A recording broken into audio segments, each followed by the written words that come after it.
कतिलाई लाग्छ कि जीवन एउटा अभिशाप हो। कुनै पनि काम गर्यो, सफलतातिर पाइला अघि बढेको कहीँ पनि देखिँदैन। कुनै पनि सोचेको कुरा पुरा हुँदैन। सम्बन्धहरू त्यस्तै बिग्रिरहेका हुन्छन्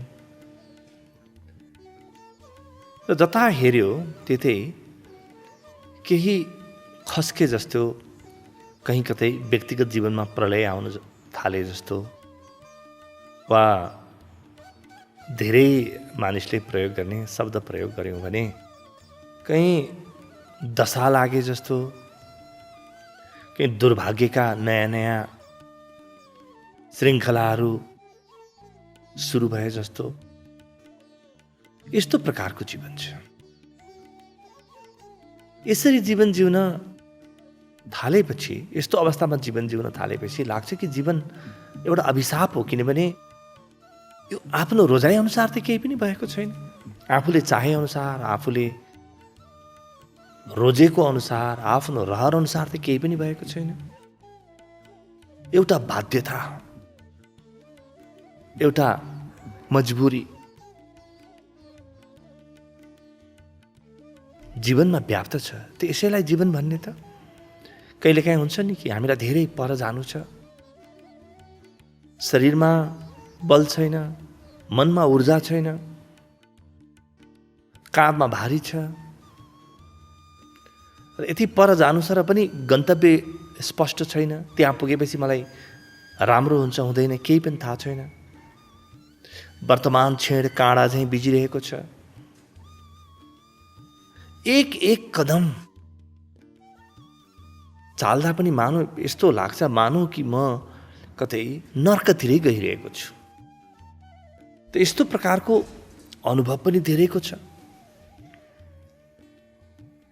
फेरि पनि जीवनमा प्रश्न उठ्छ कि यो जीवन वरदान हो कि अभिशाप हो।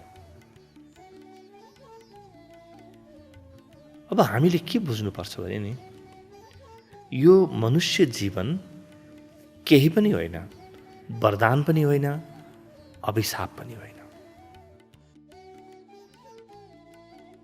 यहाँ तपाईलाई पस्किएर केही पनि दिएको छैन। न कुनै भाग्यले, न कुनै देवी देवताले, न कुनै परिस्थितिले कुनै पनि कुरा तपाईलाई पस्किएर दिएका छैन। अरू कसैले मेरो जीवन निर्धारण गर्न खोजेकै छैन। यो जीवन न वरदान हो न अभिशाप हो। के हो त? के यो जीवन शून्य हो? त्यो पनि होइन। यदि तपाईलाई लाग्छ कि यो जीवन अभिशाप हो त तपाईको लागि यो जीवन अभिशाप हो। यदि तपाईलाई लाग्छ कि यो जीवन वरदान हो, तत्काल तपाईको जीवन वरदानमा रूपान्तरित हुनेछ। त यो जीवन वरदान हो कि अभिशाप हो, तपाई जे मान्नुहुन्छ गहिरोमा त्यही नै तपाईको जीवन बन्छ।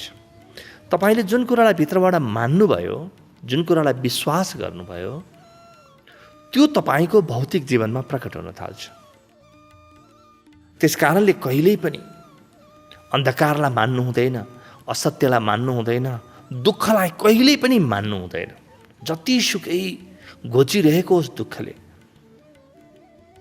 मृत्युको कालाग्नि जताततै दन्किरहेको होस् र पनि अमृतलाई नै मान्नुपर्छ, मृत्युलाई मान्नु नै हुँदैन। किनभने जुन कुरालाई तपाईले मान्नुहुन्छ त्यसले तपाईलाई मान्न थाल्नेछ। जुन कुरालाई तपाईले विश्वास गर्नुहुन्छ उसले तपाईलाई विश्वास गर्न थाल्नेछ। त्यही तपाईको जीवनमा प्रकट हुन थाल्नेछ।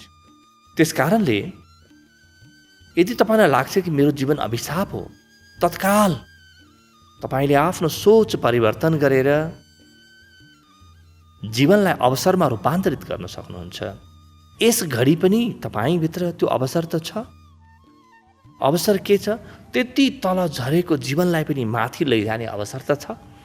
जो व्यक्ति जति तल झर्यो जीवनमा, जति ठुलो र गहिरो खाल्डोमा खस्यो, उति नै त्यहाँबाट निस्किनुको आनन्द हुन्छ र निस्किँदाखेरि एउटा आत्मगौरव आर्जन गर्न सकिन्छ कि त्यत्रो खाल्डोबाट त म निस्किएँ, बाँकी रहेको जीवन त के छ? अब त लीला हो जीवन, अब त नृत्य हो। यस्तो प्रकारको एउटा स्वाभिमानले तपाईलाई घेर्न सक्छ। त्यो स्वाभिमानले तपाईलाई पर्खेर बसेको छ। किनभने जीवन तपाईँभित्र जे सोच्नुहुन्छ त्यही नै हो। तपाईँभित्रबाट जे मान्नुहुन्छ त्यही जीवन हो। तपाईँको विश्वास, तपाईँको श्रद्धा, तपाईँको मान्यता नै तपाईँको जीवन हो। यदि म योभन्दा बढी केही पनि गर्न सक्दिनँ भन्ने लाग्छ भने तपाईँ केही गर्न नसक्ने हुनुहुनेछ। यदि तपाईँ ठान्नुहुन्छ कि अब म गएँ, अब म बिग्रेँ, त तपाईँ बिग्रिँदै बिग्रिँदै जानुहुनेछ। तपाईँले दिनुभयो आफूलाई बिग्रिन, तपाईँले बनाएको जीवन हो त्यो। भगवान् बुद्ध बार बार भन्ने गर्नुहुन्थ्यो, फलानाले मलाई हेला गर्यो, फलानाले ममाथि हिंसा गर्यो, फलानाले ममाथि अविश्वास गर्यो। यस्ता प्रकारका कुराहरू कहिले पनि मनमा आउन नदेऊ। किनभने अरू कसैले हेला गर्यो भन्ने तपाईँलाई भित्र लागिरहँदाखेरि तपाईँ अरूबाट अपहेलित हुने आभामण्डल आफूमा निर्माण गरिराख्नुहुन्छ। तपाईँ बलवान भएको किन अनुभव गर्न सक्नुहुन्न? तपाईँको रोजाइ हो त। सोच बदले सृष्टि बदलिहाल्छ। यो सृष्टि जुन छ नि हाम्रो सोचबाट जन्मिएको हो। अहिले मैले यस घडी मेरो सोच बदले भने मेरो वरिपरिको सृष्टि बदलिन थाल्छ। किनभने यो सृष्टि हरेक व्यक्तिको लागि अलग छ, हरेक प्राणीका लागि अलग छ, कमिलाको लागि अलग छ, किरा फटेङ्ग्राहरूको लागि अलग छ, पशुपन्छीको लागि अलग छ, मनुष्यको लागि अलग छ, हरेक प्राणीको लागि अलग छ। त्यो मात्रै होइन, कमिला मध्ये पनि प्रत्येक कमिलाको अलग अलग सृष्टि छ, अलग अलग जीवन छ। तपाईँको मेरो अलग अलग जीवन छ र हामी आफैबाट, आफूभित्रबाट यो जीवनको निर्माण गरिरहेका छौँ। त्यस कारणले मेरो जीवनलाई बदल्न को आउनुपर्छ त? मेरो जीवनलाई बदल्न यो जीवन अवसर हो भन्ने सोच आउनुपर्छ, अरू कोही पनि आउनु पर्दैन। तपाईँभित्रको जीवन ऊर्जा खोतल्नुहोस्।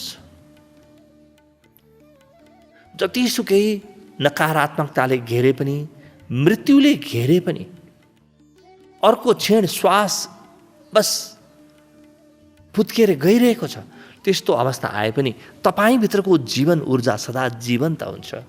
तपाईँभित्रको जीवन्तता कहिले मर्दैन। त्यस घडी पनि तपाईँ जाग्नुभयो, आफ्नो जीवन ऊर्जालाई अनुभव गर्न सक्नुभयो भने तपाईँ मुक्त हुनुभयो। बाध्यताका 100 वर्षभन्दा मुक्तिको एक क्षण ठुलो हुन्छ। तपाईँ जब मुक्त हुनुहुन्छ, मुक्ति के हो? मेरो हातमा जीवन छ भन्ने बुझ्नु मुक्ति हो। तपाईँ आफूभित्रको जीवन ऊर्जालाई अनुभव गर्नुहोस्। त्यत्रो विराट ऊर्जा तपाईँमा पर्खेर बसेको छ। तपाईँलाई मैले यहाँ कुनै उत्प्रेरणा दिन, तपाईँलाई फकाउन, फुस्ट्याउनलाई यो कुरा बोलिरहेको छैन। यो त सत्य हो। मभित्र जुन जीवन ऊर्जा छ, भगवान कृष्णभित्र जुन जीवन ऊर्जा थियो, भगवान बुद्धभित्र जे थियो, जुन जीवन ऊर्जा थियो, त्यही जीवन ऊर्जा तपाईँभित्र पनि छ। कुनै भगवान कृष्ण, भगवान बुद्ध अरू कोही भन्दा न बढी छन् न कम छन्, न हामीहरू कोही भन्दा बढी छौँ न कोही भन्दा कम छौँ। किनभने यहाँ जीवनमा समत्व छ, जीवनमा अवसरहरू समान छन्। एउटै अवसर दिएर प्रकृतिले हामीलाई पठाएको हुन्छ। त्यो अवसरको मैले उपयोग कसरी गर्छु र त्यो मैले उपयोग बिगारेँ भने मेरो जीवन बिगारेँ, जीवनलाई मैले अभिशाप बनाएँ, बाध्यता बनाएँ, जीवनलाई मैले बन्धन बनाएँ भने मैले यसरी जीवनलाई बन्धन बनाएँ, यसरी बिगारेँ भनेर पश्चाताप गर्न नथाल्नुहोस्। पश्चातापले तपाईँलाई केही पनि दिँदैन। अपराध बोध नगर्नुहोस्। अपराध बोधको वृक्षमा राम्रो फल कहिले पनि लाग्दैन। त्यो अपराध बोध गर्ने समय, पश्चाताप गर्ने समय तपाईँ नयाँ जीवन निर्माण गर्न लगानी गर्नुहोस्। किनभने त्यो त तपाईँसँगै छ त। तपाईँले आफूले रोजेको जीवन हो त, नयाँ जीवन रोज्नुहोस्। आफूभित्रको जीवन ऊर्जालाई चिन्नुहोस्। ध्यानको अभ्यास गर्नुहोस्, ऊर्जा ध्यानको। एकपटक त्यो जीवन ऊर्जा चिन्नुभयो भने नि त्यो जीवन ऊर्जा प्रयोग गरेर तपाईँ जीवनमा जे चाहनुहुन्छ र जस्तो चाहनुहुन्छ त्यही र त्यस्तै निर्माण गर्न सक्नुहुन्छ। यो त सबैलाई दिएको अवसर हो। यो परमात्माले दिएको अवसर हो। कसैले पनि यो अवसरको चोरी गर्न सक्दैन। कसैले तपाईँको भाग्य लैजान सक्दैन। कसैले तपाईँलाई चाहिँ ग्रह दशा नराम्रा पठाउन सक्दैन, कसैले तपाईँलाई बिगार्न सक्दैन, कालो जादु गर्न सक्दैन।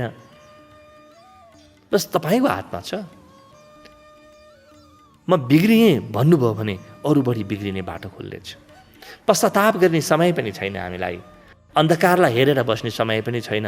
अन्धकारको चिरफार नगर्नुहोस्, केही आवश्यक छैन। नकारात्मकताको चिरफार गर्नु पनि कुनै जरुरी छैन। सकारात्मकताको चिरफार गर्नुभयो भने त्यो प्रकाश तपाईँमा पनि आउँछ। जब तपाईँ कुनै नकारात्मक कुरा, कसैको गलत कुराको विश्लेषण गर्न थाल्नुहुन्छ, त्यसको बारेमा चर्चा गर्न थाल्नुहुन्छ, त्यो नकारात्मक कुरा, त्यो गलत आदत तपाईँमा पनि सर्छ। तपाईँको मन पनि त्यसप्रति खुला हुन थाल्छ।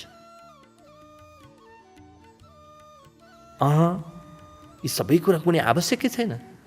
न अरू कसैको नकारात्मक कुराको चर्चा गर्नु छ, न आफ्नो बितेका दिनका दुःखहरूको चर्चा गर्नु छ, न अपराध बोध गर्नु छ, न पश्चाताप अनुभव गर्नु छ। बस जे गर्नु छ अहिलेबाट नयाँ जीवनको सृष्टि गर्नु छ, सृजना गर्नु छ। त्यो सृजनशीलता मनुष्यको सबैभन्दा ठुलो अधिकार। त्यो अधिकार प्रयोग गर्नुहोस्। अभिशापलाई अवसरमा तत्काल रूपान्तरित गर्नुहोस्।